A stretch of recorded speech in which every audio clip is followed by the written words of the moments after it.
Okay, so this is kind of a test here I wasn't even thinking of doing. But these timeless fence posts are supposed to bounce back pretty well. I left the fence post driver sitting on top of this thing, and it's kind of warmed up here in the last few days, and it's kind of folded over with the fence post driver on top of it. So I'm going to take that off, and I'll come back and see what this looks like, see if it recovers. So let's take this off. It's kind of bent over right now. We'll see over the course of the day or the next day if this thing straightens out so that it's like its neighbor over here. Let's see if it straightens up again. Kind of hope it does, but we'll see. I mean, it's plastic, it's thermoplastic, so it may indeed take that set, but we'll see. Let's see what happens. So we'll be back at it later. Okay, well, here's the next day. Looks like it might have recovered some. I'll have to compare it against the other video. Let's see if I can straighten it out and see what it does. Yeah, it's got a little bit of a bend in it there. Let's see if that makes it recover by giving it a counter bend there. It's still got a bow to it. We'll see what happens. Give it time.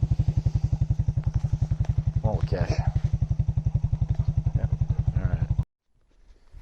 All right. So today I got back out here on this fence line. Here's that post that was bent over. It's straightened out fairly well. It's not perfect, but it's pretty darn good.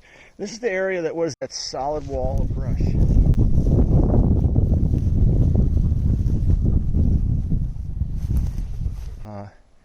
I borrowed a tractor from a friend and kind of ran into that wall and broke down some of the branches from this one of these dead oak trees, or multiples of these dead oak trees that are in here. And then once I got that pushed back a little bit so that there was a possibility of getting through, I hit it with the chainsaw and cut out some more of the branches and cut this mass of vines, greenbrier, poison oak, and other sundry vines. And I'm getting there.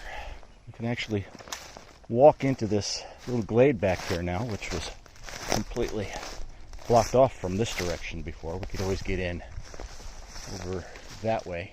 There's a path coming down in there, and we could also get in from the other end, though it's kind of dense over there too. But so I've got to continue moving the vines off of the fence line here. Got a few more to cut on the neighbor's side with the chainsaw under the fence line, just so that this stuff won't come back so readily.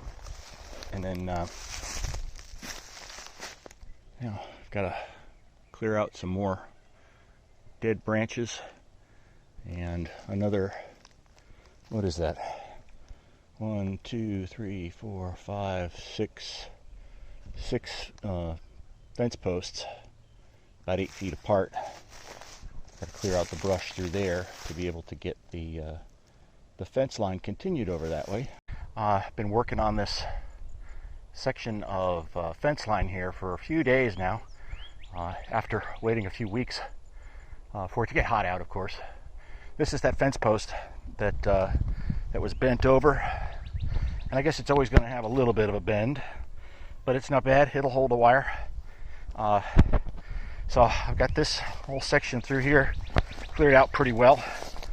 Once I get my shredder hooked up, or set up again, and the tractor running, I can come through here with the shredder, or at least part way. There's a tree here that's got to get out of here still before I can do that for real. But this is all going to be the timeless fence posts and high tensile wire offset from this barbed wire fence, about 10 inches, like I've been doing right along. But this is coming right along. Like I said, I've been working on this probably for maybe 4 days, something like that. I have to go back and take a look at the first footage I had. I think it's about 4 days. And got that whole section cleared out, which was the biggest part. Then I've got the water gap over here. There are a couple of hackberry trees. There's another one there, a couple more that have to come out of there yet. but they're over here now in a brush pile. And I've got some more greenbrier and other vines and so forth to cut out of here still, but I'm getting there. This is the heaviest part that remains right here, and it's not too bad. We got some dead oak trees here that have these vines climbing all over them. Then once I get to here, fairly clear sailing. A little bit of clearing out to do. I may be able to do this with a weed whacker, I'm not sure. And then come straight across over here. And then once I get through this section, I've got another stretch of woods that I'm not actually going to go into. This little section here, there's nice pasture out there that I want to box in here. And all these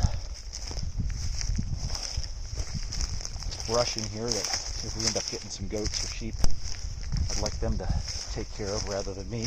But right along the fence line here, it's not bad at all. And then,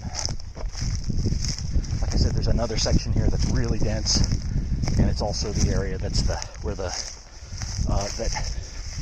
the creek gets really deep, and I don't really want to go down in there anyway.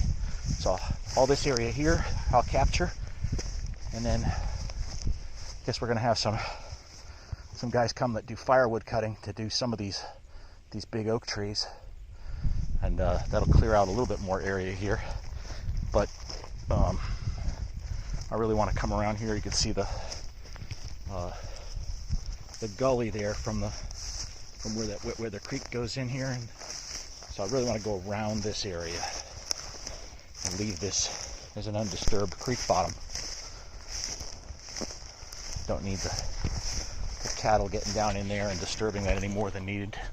There's enough erosion here already. And then you can see that gap right over there. That's where I want to go up through that gap. That's center screen right there. And then over from there to the other side of the property. And then back around. Because the start of the fence, you can make the house out through the trees there. The beginning of the fence that I've already started is just to the right of the house. So that's how far I got to go. We're getting there. All right, well, it's June 8th now, and I just finished up doing the last part of this brush clearing along the fence. Went and got a new bar and chain for the old steel 025, and it runs like a new saw today. Went through everything I threw at it today like butter, including a few trees that were 3-4 inches in diameter, nothing big, and then just limbed them up and made a little bit of rabbit habitat here. And still got a bunch of big oaks that are dead that need to get cleared out of here, but I've got some really nice oaks here that are maybe just kind of barely alive that I'm going to check and see if I can find somebody that's interested in doing some lumber harvesting for this rather than just firewood, because that's a really big tree, and there's a few of them about that size. That's probably the biggest one, but man, that's got to be 8 feet across at the bottom, and each of those trunks are probably 15-20 feet long at about 2 feet in diameter. There's got to be some good lumber there.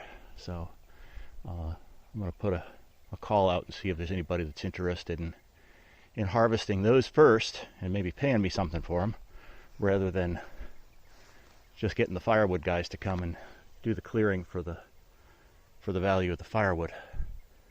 So, well, that's it for this job. Next thing I'll be doing is either running more of these timeless fence posts along this section here and around over here and across that way, to finish up the area that we're going to have contained with the high tensile fence.